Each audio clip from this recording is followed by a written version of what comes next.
Assalamualaikum warahmatullahi wabarakatuh. Selamat malam, saudara-saudara. Kita bertemu lagi dalam perkuliahan sistem pengendalian manajemen. Kita sudah masuk pada pertemuan yang ke-10. Maka silahkan saudara-saudara sejenak untuk menunggu nanti untuk perkuliahan segera kita mulai. Maka harapan kami saudara sudah melakukan presensi supaya saudara-saudara tidak ketinggalan dalam perkuliahan ini. Silahkan tunggu sejenak.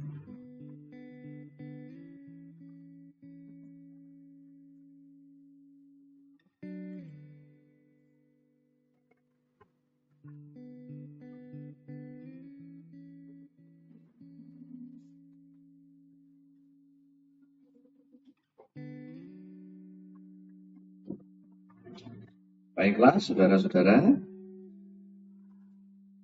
mari kita senantiasa mengucapkan syukur kehadirat Tuhan karena kita dipertemukan kembali dalam perkuliahan malam hari ini.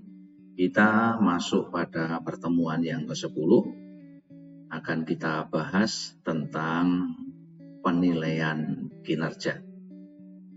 Mengapa kita perlu mempelajari tentang penilaian kinerja ini? Harapannya saudara sekalian sebagai seorang mahasiswa nanti mampu untuk memahami dan menjelaskan analisis laporan keuangan dan bagaimana pengukuran kinerja itu bisa dilaksanakan.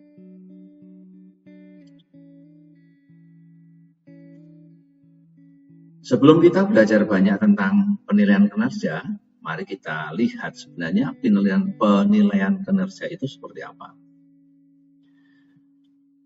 Penilaian kinerja adalah penentuan secara periode efektif sebuah operasional organisasi.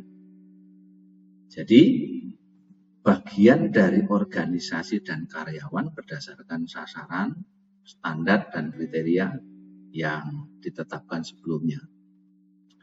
Jadi di dalam pelaksanaannya itu sudah ada standar dan kriteria. Maka penilaian ini untuk mengetahui sudah seberapa jauh keberhasilan sumber daya manusia dalam organisasi itu dalam periode tertentu yang sudah ditentukan. Mengapa demikian? Karena perlu kita sadari bahwa organisasi itu pada dasarnya dijalankan oleh sumber daya manusia. Maka yang namanya penilaian kinerja itu sesungguhnya merupakan sebuah penilaian atas perilaku sumber daya manusia di dalam melaksanakan tugasnya, perannya, dan apa yang mereka kerjakan dalam sebuah organisasi.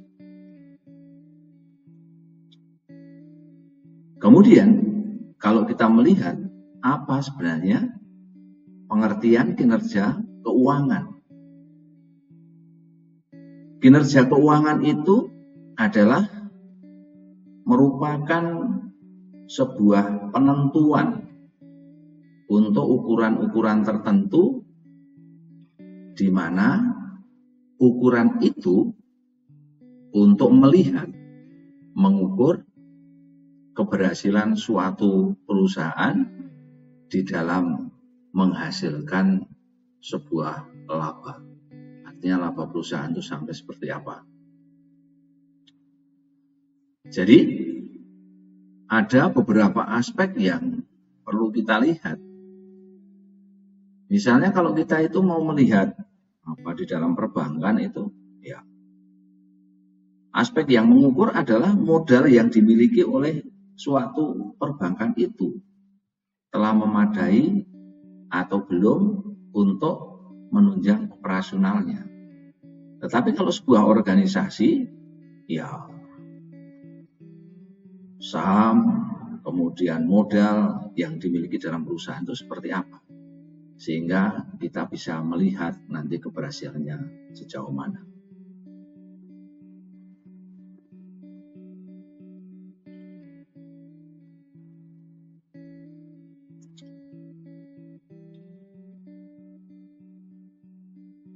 Kemudian kalau kita melihat apa yang akan kita lihat, akan kita nilai, itu adalah menyangkut tentang likuiditas dan profitabilitas. Likuiditas itu apa? Likuiditas adalah kemampuan untuk membayar kewajiban finansial dalam jangka pendek, tepat pada waktunya. Itu pendapat oleh Sartono. Sedangkan profitabilitasnya merupakan kemampuan perusahaan untuk memperoleh laba dalam hubungannya dengan penjualan atau total aktiva maupun modal sendiri. Ini dua hal yang dikemukakan oleh Sartono. Maka kalau kita tadi sudah memiliki standarnya atau pengertiannya, kita mau melihat sebenarnya tujuan penilaian kinerja itu apa. Tujuannya adalah untuk memotivasi karyawan atau sumber daya manusia yang ada dalam organisasi dalam mencapai sasaran organisasi dan di dalam mematuhi standar perilaku yang telah ditetapkan sebelumnya agar membuahkan tindakan dan hasil yang diinginkan. Jadi dalam sebuah organisasi itu kan sudah ada ketentuan-ketentuan yang akan dicapai seperti apa. Maka dengan ketentuan itu akan memberikan dorongan pada sumber daya manusia yang ada di dalam organisasi itu bagaimana bisa mencapai sasaran sebuah organisasi. Boleh dikatakan ini merupakan standar perilaku yang berupa kebijakan manajemen atau rencana formal yang dituangkan dalam sebuah anggaran. Nanti kaitannya dengan keuangan pasti kita akan berbicara tentang hal ini.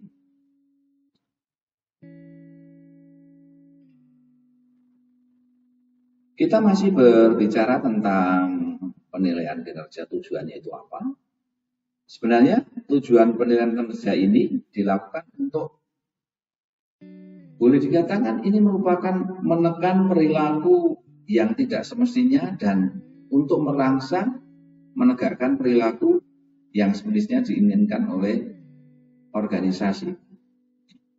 Itu sebenarnya. Nah, terus seperti apa? Ya, digunakan melalui umpan balik dari hasil kinerja dan waktu serta penghargaan yang bersifat intrinsik maupun ekstrinsik. Jadi penghargaan yang dari dalam maupun yang ada dari luar. Jadi penilaian ini merupakan sebuah tekanan bagi sebuah sumber daya manusia. Tetapi kita lihat kembali, ini tujuannya bukan menekan dari tenaga kerja yang ada di situ, tetapi merupakan sebagai bahan umpan balik dari kinerja yang telah dilakukan itu seperti apa, dan akhirnya nanti akan mendatangkan hasil yang seperti apa. Itu yang dilakukan.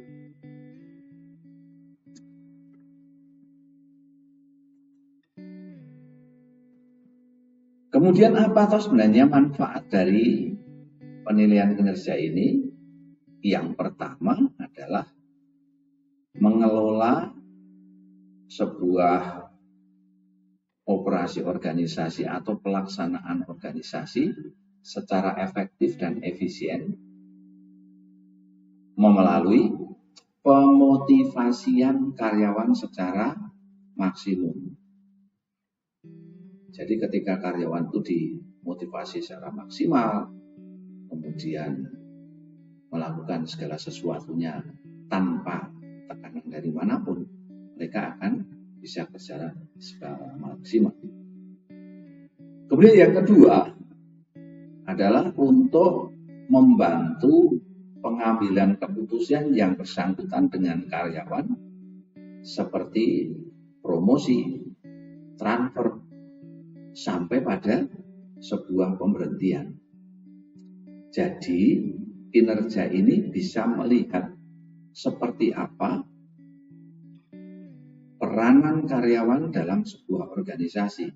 Ketika seorang karyawan itu melakukan kegiatan-kegiatan sesuai dengan harapan, sesuai dengan tujuan, sesuai dengan ketentuan awal, maka sumber daya manusia yang kita miliki itu wajib dan perlu untuk dilakukan sebuah promosi, bisa merupakan peningkatan jabatan, bisa merupakan kenaikan upah atau bonus yang perlu diberikan pada mereka. Kemudian juga kita bisa melihat ketika seseorang itu melakukan sesuatu, bidang-bidang yang secara umum kemudian terlihat ada kemampuan-kemampuan khusus, maka sumber daya manusia yang ada di situ itu berhak untuk digeser atau ditransfer ke bagian-bagian yang lebih tepat dari apa yang dilakukan oleh sumber daya itu atau karyawan itu. Akan lebih ekstrim lagi ketika sumber daya manusia yang sudah kita berikan tugas kewajiban sesuai dengan ketentuan-ketentuan yang berlaku dalam organisasi, ternyata dia tidak mampu untuk melakukan kegiatan itu, bahkan bisa merugikan perusahaan, maka endingnya bisa menjadi sebuah pemberhentian dari karyawan tersebut. Ini manfaat dari penilaian kinerja.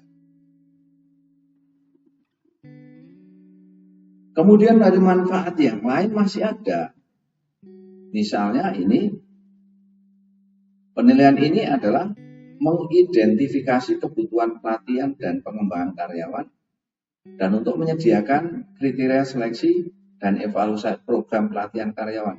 Jadi ketika diadakan penilaian, maka dibutuhkan banyak inovasi tentang bagaimana kinerja karyawan itu bisa berjalan dengan baik.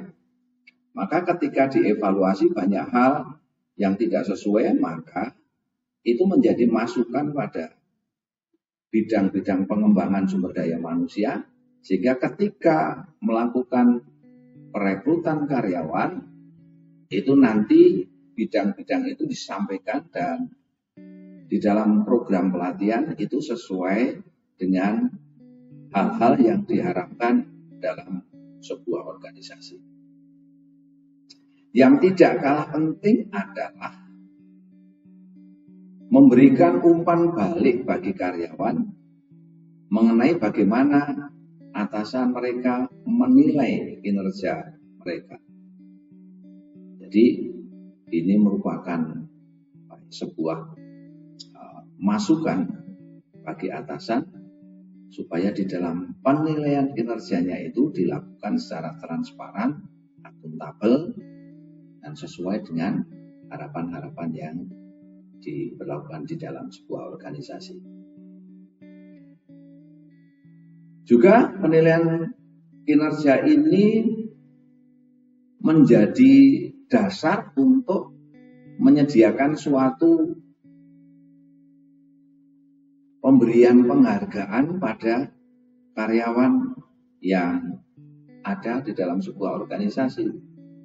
Maka penghargaan-penghargaan itu akan diberikan sesuai dengan tingkat kinerja dari karyawan yang kita miliki.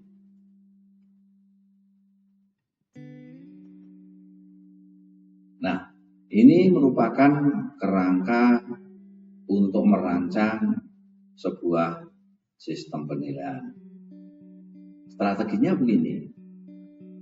Yang pertama, itu apa yang penting untuk diukur. Jadi karyawan itu mau diukur lewat apa? Seperti apa?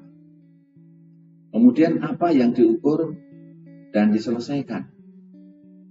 Yang mau diselesaikan itu seperti apa? Targetnya berapa? Atau targetnya seperti apa? Kemudian apa yang dikerjakan atau diselesaikan yang diberi imbalan? Kemudian apa yang diberi imbalan benar-benar itu penting. Maka ketika ini terukur, kemudian diselesaikan tepat waktu, misalnya kita menentukan target perusahaan itu dalam 1 minggu misalnya harus menghasilkan produk sekian pieces. Maka ukurannya apa? Yang diukur itu selesai. Apa selesai dengan hasil yang baik?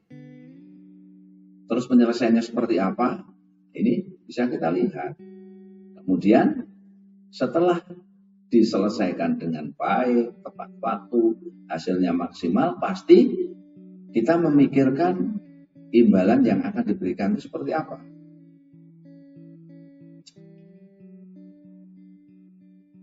Apakah imbalan yang diberikan itu benar-benar penting? Ini menjadi sebuah pemikiran. Maka ini merupakan suatu siklus saling keterkaitan menjadi sebuah kerangka bagaimana kita mengadakan penilaian kinerja.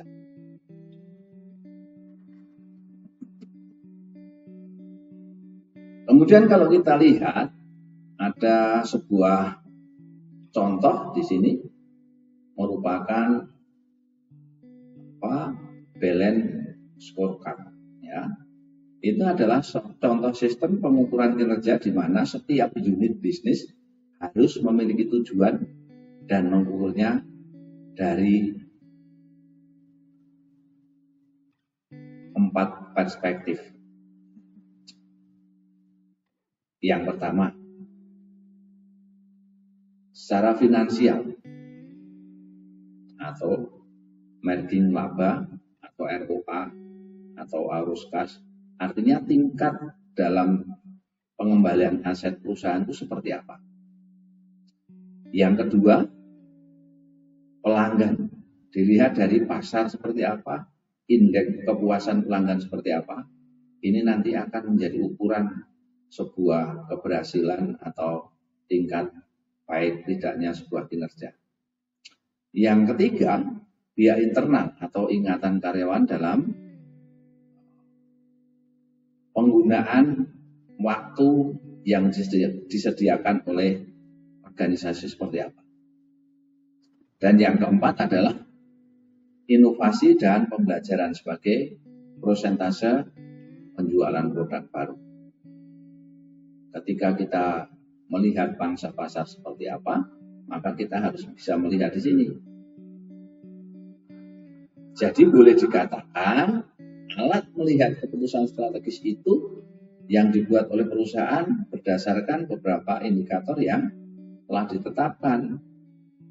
Ada 4 aspek atau perspektif dalam balance score itu. Yang pertama bidangnya adalah keuangan. Keuangannya seperti apa?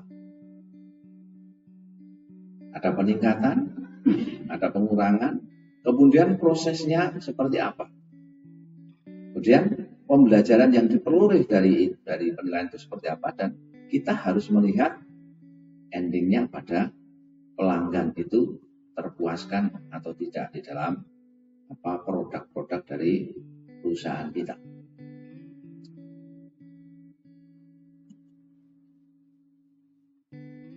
Sebenarnya balance score itu apa toh? Itu adalah alat untuk membantu keseimbangan antara penilaian strategik yang berbeda dalam usaha mencapai tujuan yang sesuai.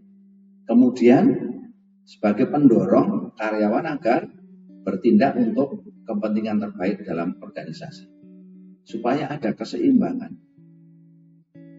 antara penilaian dan antara kepentingan organisasi. Sehingga ini menjadi sebuah pendorong, bukan sebuah keterpaksaan.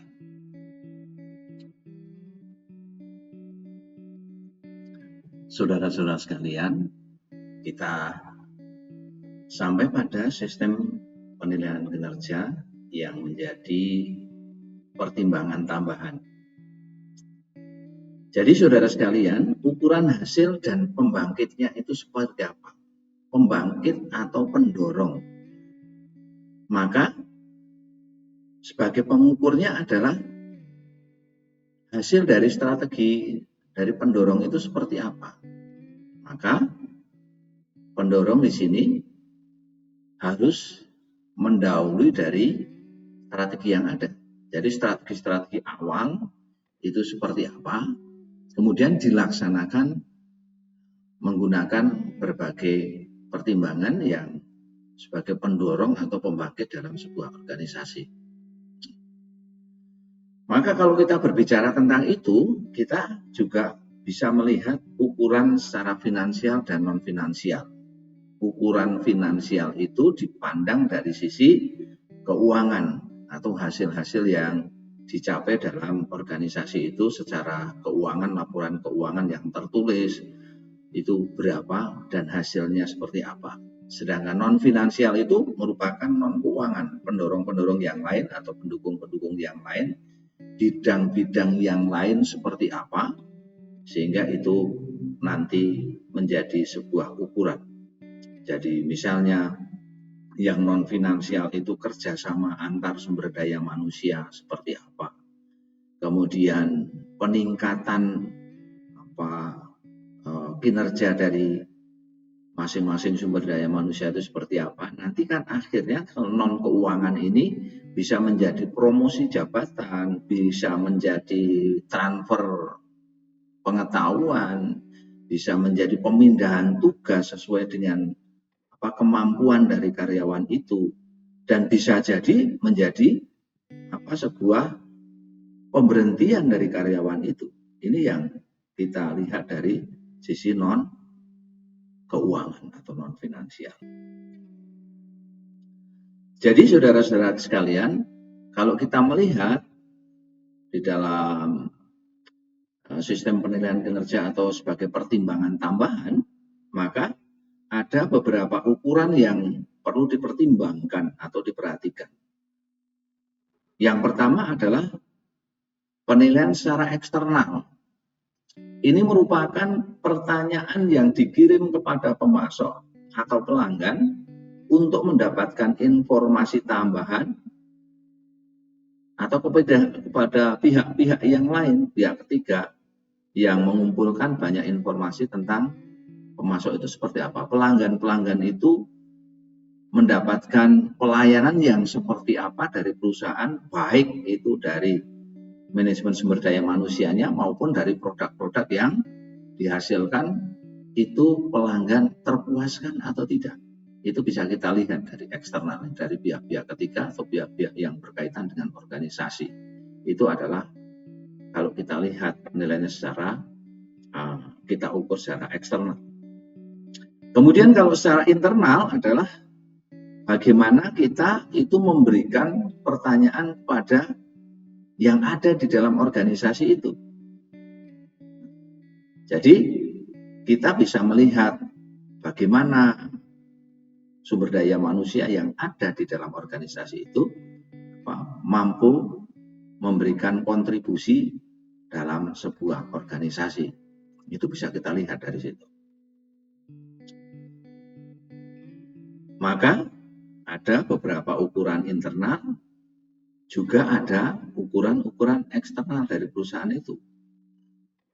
Dari internal perusahaan itu merupakan ukuran yang dicapai oleh internal perusahaan, sedangkan yang ukuran eksternal itu merupakan ukuran yang kita dapatkan dari pihak-pihak ketiga yang memberikan informasi kepada kita.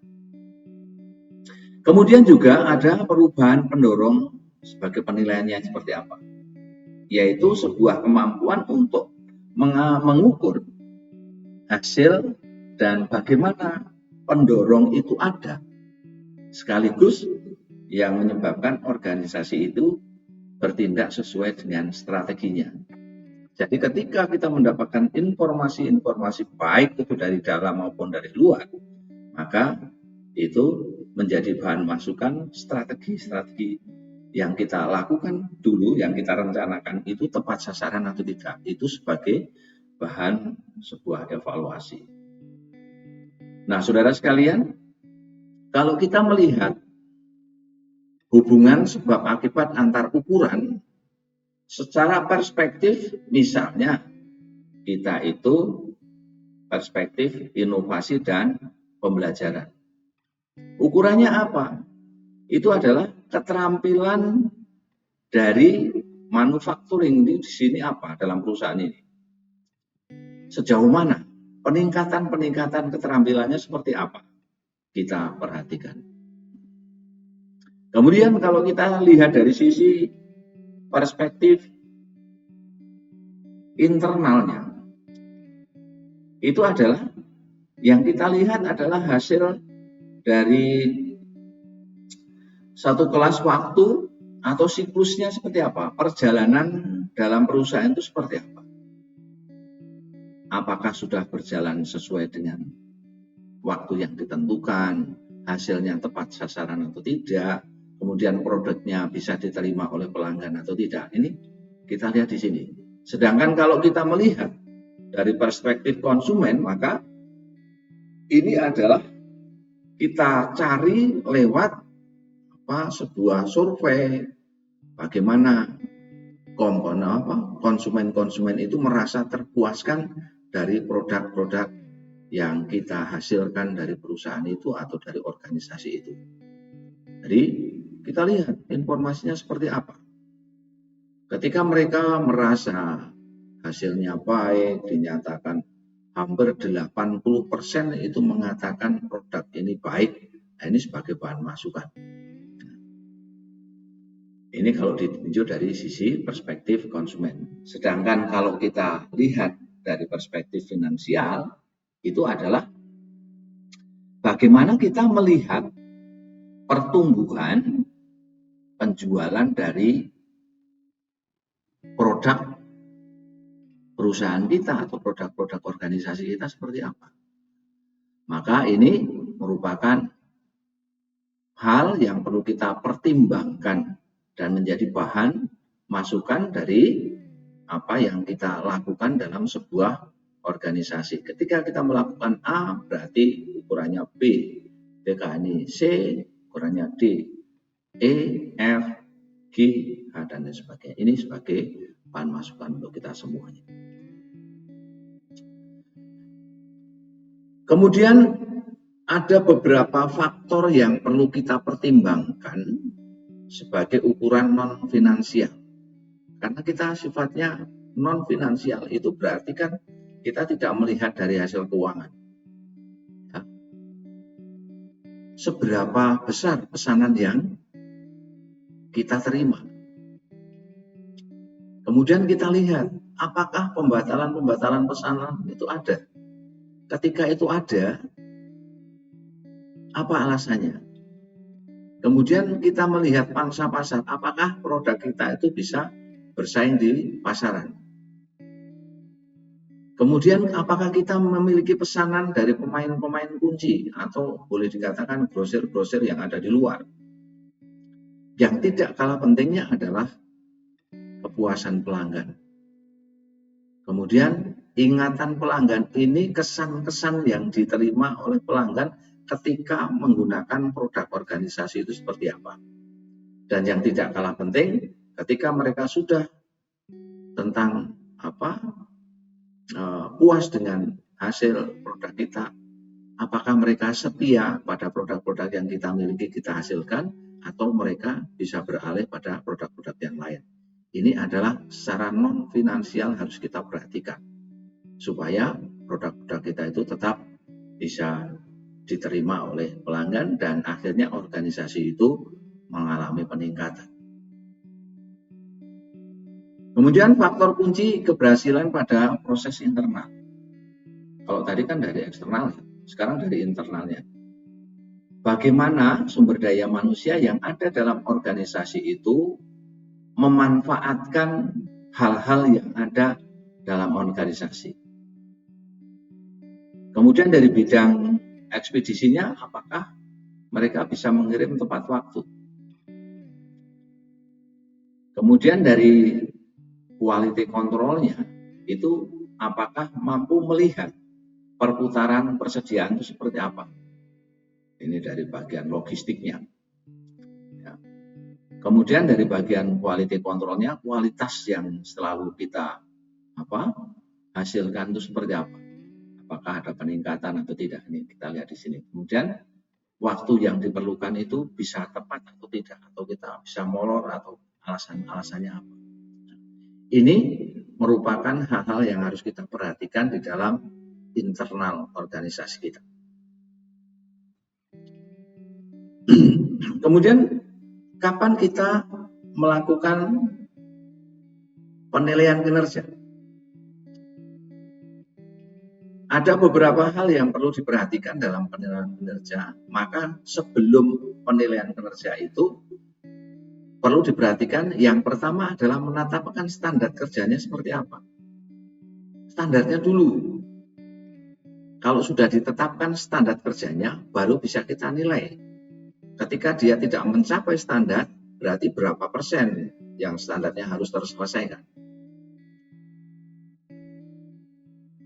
Maka ketika ini sudah, maka di dalam aktualisasi secara relatif, standar itu bisa dilaksanakan atau tidak. Kemudian yang ketiga adalah memberikan umpan balik kepada karyawan dengan tujuan membantunya.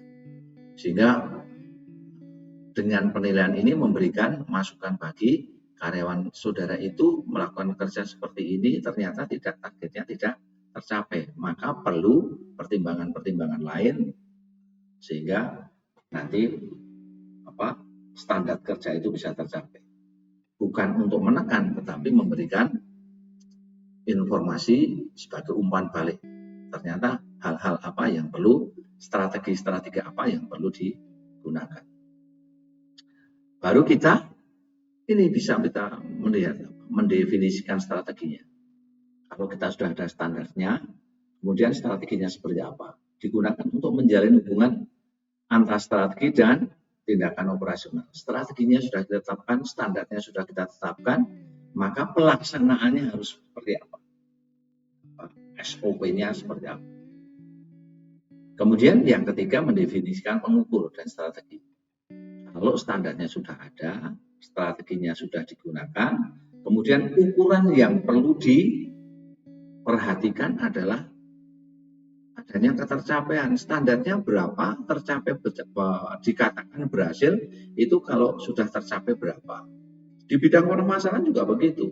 Ketika kita sudah mengeluarkan produk sekian, apakah pelanggan-pelanggan itu baru bisa menerima dari produk kita itu seperti apa?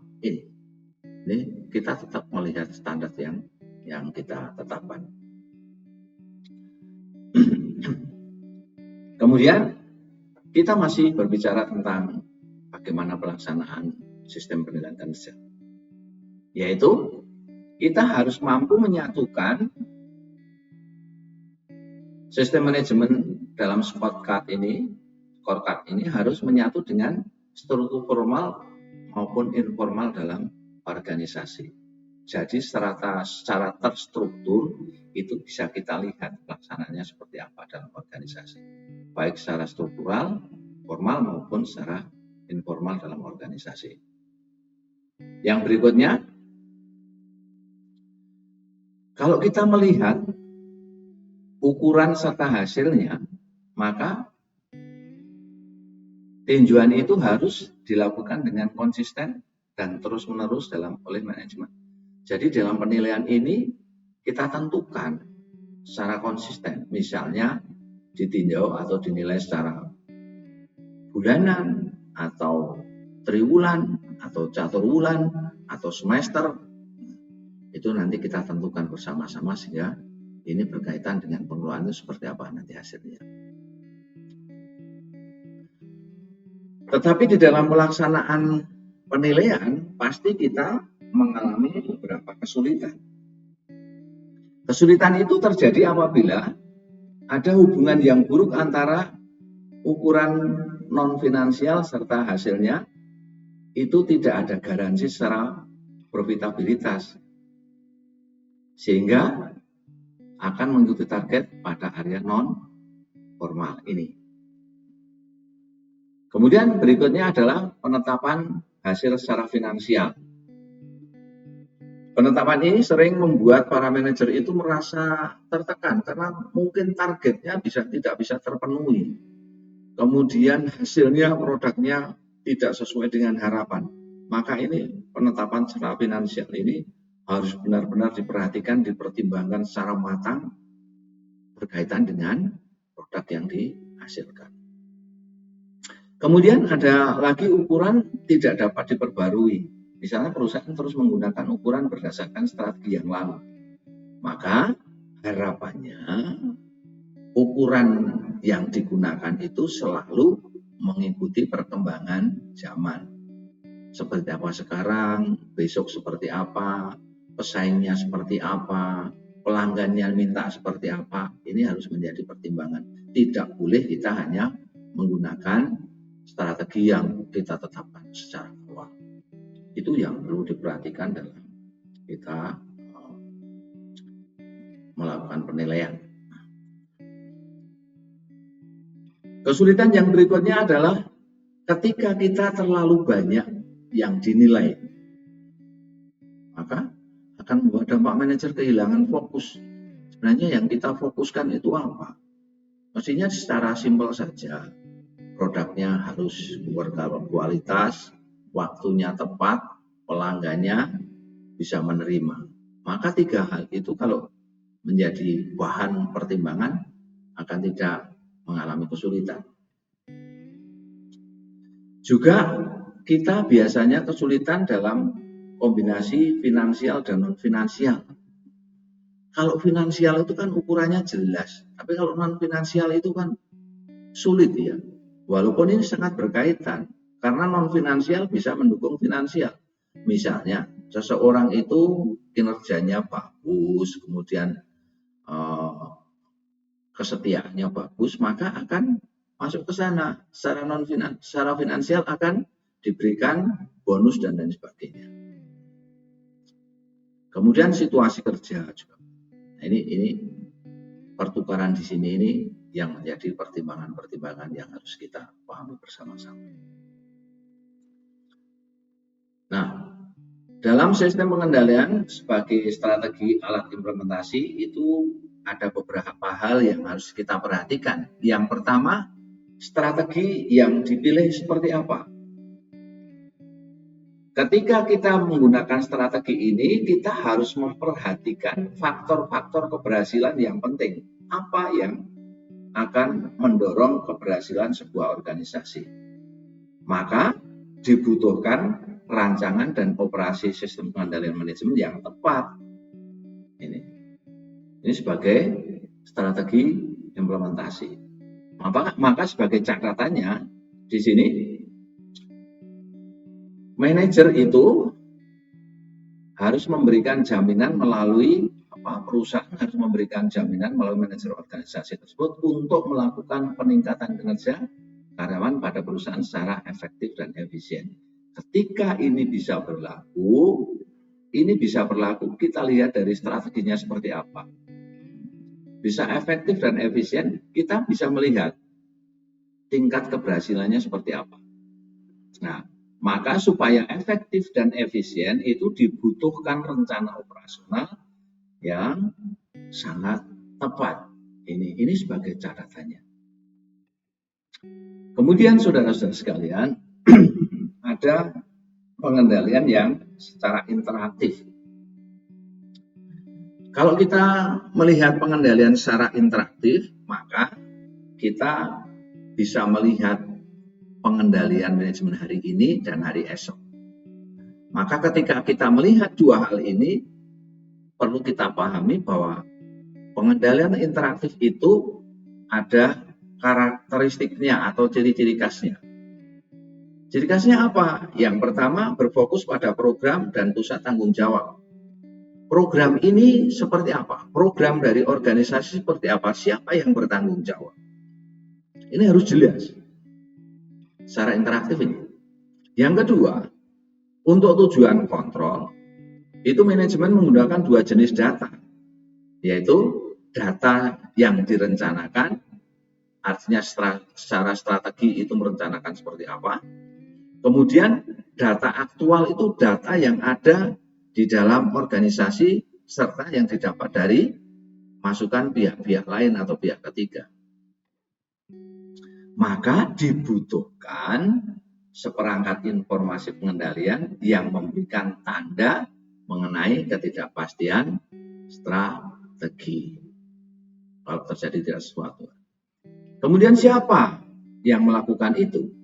Adalah eksekutif senior yang menangani informasi secara serius. Kemudian didapat dari mana? Ya dari para manajer pada tiap level yang memfokuskan perhatian pada informasi yang dihasilkan oleh sistem. Nah ini harus mampu bekerja sama. Ini dimulai dari mana? Dari atasan atau bawahan dan rekan kerja yang bertemu untuk menyimpulkan, membahas implikasi dan informasi bagi tindakan strategik yang akan datang. Maka ketika ini dilakukan terjadi perdebatan di sini. Debat di sini bukan berarti untuk mencari kemenangan, untuk mencari apa enggak, tapi berdiskusi supaya keberlangsungan hari esok itu bisa berjalan dengan baik. Itu hal-hal yang diharapkan. Kemudian saudara, kalau kita melihat sistem pengendalian sebagai strategi alat formasi, maka kita bisa melihat tadi ketidakpastiannya seperti apa, kemudian manfaat informasi itu seperti apa, dan strategi baru yang akan dicapai itu seperti apa. Ketika kita merencanakan hal ini, ada beberapa hal yang harus diperhatikan. Yang pertama ini ada 4 elemen proses untuk pengendalian. Yang pertama adalah detektor sebagai sensornya, penelitinya, diteliti secara terus-menerus seperti apa. Kemudian dari sisi penilainya benar-benar sesuai dengan apa yang diharapkan tidak. Kemudian pelaksanaannya seperti apa. Dan tidak kalah penting adalah jaringan komunikasinya seperti apa. Komunikasi network itu penting. Maka ketika 4 hal ini dilakukan secara benar-benar, maka pengendalian sebagai strategi alat formasi ini bisa berjalan dengan baik. Saya kira itu saudara-saudara sekalian apa yang kita pelajari dalam kesempatan malam hari ini. Terima kasih atas perhatian saudara-saudara sekalian.